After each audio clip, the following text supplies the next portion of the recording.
அதுவே கூல் பண்ணிக்கணும். நம்ம எதுவுமே மெயின்டெனன்ஸ் எதுவுமே பண்ண வேண்டாம். ஆட்டோமேட்டிக் இட் செல்ஃப் அதுவே எல்லாமே கூல் பண்ணிக்கிடும்.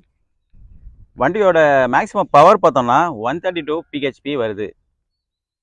அதுக்கப்புறம் வண்டியோட டார்க் பார்த்தோம்னா 10 நியூட்டன் மீட்டர் கொடுத்துருக்குறாங்க. இதோட போர் சைஸ் பார்த்தோம்னா 58 mm, ஒரு பெரிய போர் சைஸு. ஒரு பவர் புல்லிங் பார்த்தீங்கன்னா எல்லாமே இந்த போர் சைஸை கன்சிடர் பண்ணி தான் ப்ரொடியூஸ் பண்ணுது.